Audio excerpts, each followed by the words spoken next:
This is the basic filtration system for this particular application, where we have a vortex filter which initially separates out large solids, moving then through comb and brush setup to take out smaller particles, moving through two sets of biological filters before returning to the pond.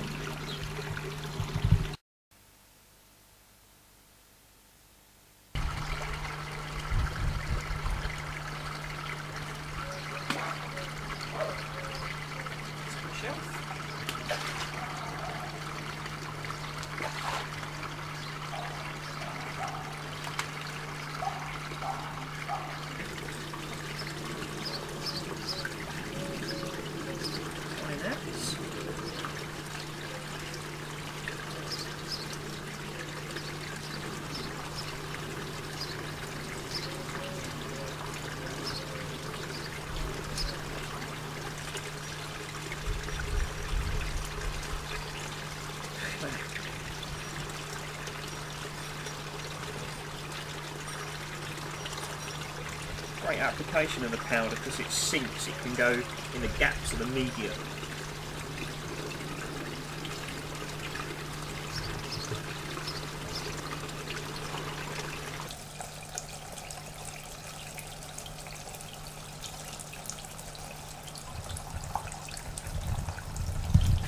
This is week 2. We can see now that the water has cleared dramatically. The air pumps have been left on, and a considerable amount of foaming has taken place, showing over oxygenation. The fish seem to be particularly healthy. Here we see the biological filters working now.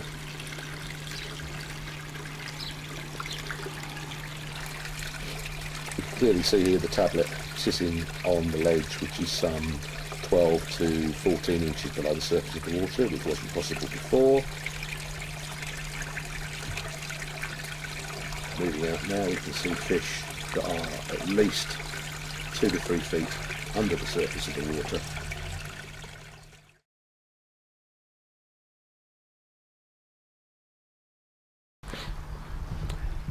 This is week 3, and we can now see that the water has almost completely cleared right down to the depth of 6'6", which is how deep the pond is. The fish can be clearly seen. The blanket weed and algae is being gradually eroded away. And generally speaking, the water quality is much, much higher than the start of the trial.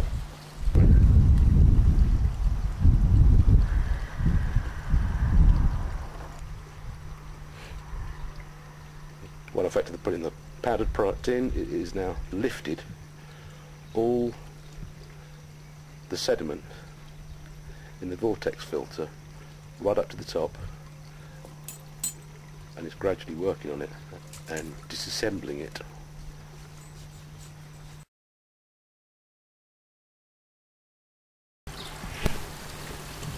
Right, so this is all debris that's come out of the filter or whatever, and we're seeing what in it, Mark?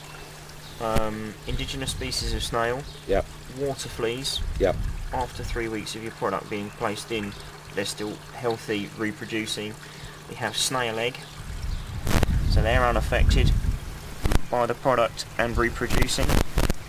And we have an abundance of mosquito larvae, which is, I don't know if the camera can pick it up, that is what that is all on the side of the filter.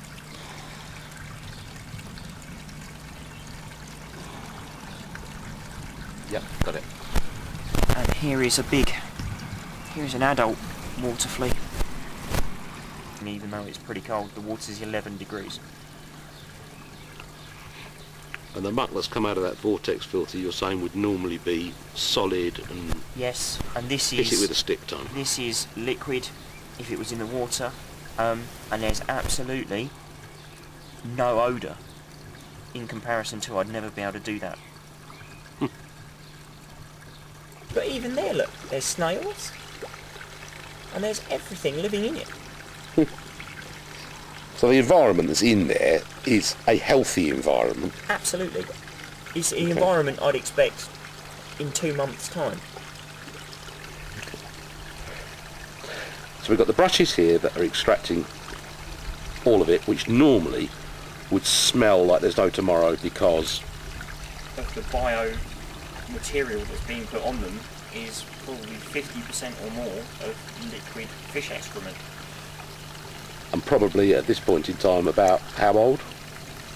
I haven't cleaned it since last September, so 9 months. So 9 months. And you'd normally expect a terrible smell After about 6 weeks. after about 6 weeks, and at the moment we've got So much cleaner. a clean brush Or a and lot cleaner. and the smell is nothing. There is very, very little odour. There's no bad smells on that. It just smells slightly fishy. And the actual biological filters in the middle are now liquefied as opposed to solid. They're just liquid. Okay. And this is all the dead algae. It's coming from the side of the pond that's so light it doesn't get spun out by the vortex. Ah. So that's dead from the sides of the liner of the inside of the pond. So that would be, what's the official term for that, Mark? It's a blanket weed. Blanket weed, yeah. A chain algae, as you can see. So that's actually Strings, you can see. See the strings and strands of the algae there? Look. Yep. And that's dead, let go, just clumped back together with the force of the water here.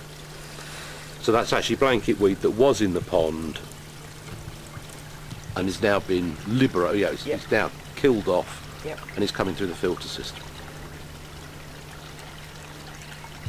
But I just think it's created an environment where it can't string together and can't grow.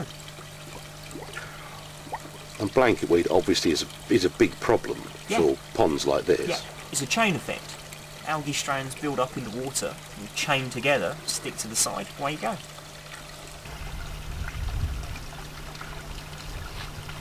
And obviously we're getting the foam in the aeration at the output of the pump over there, and that is just natural with no air pumps in it or anything else like that. And that's only one outlet. The other outlet's on the water still. If I lift the other one up, it'll increase a lot more. Okay. Would you normally expect to see that amount of foaming from the output of that pump? Or the output of the system, sorry?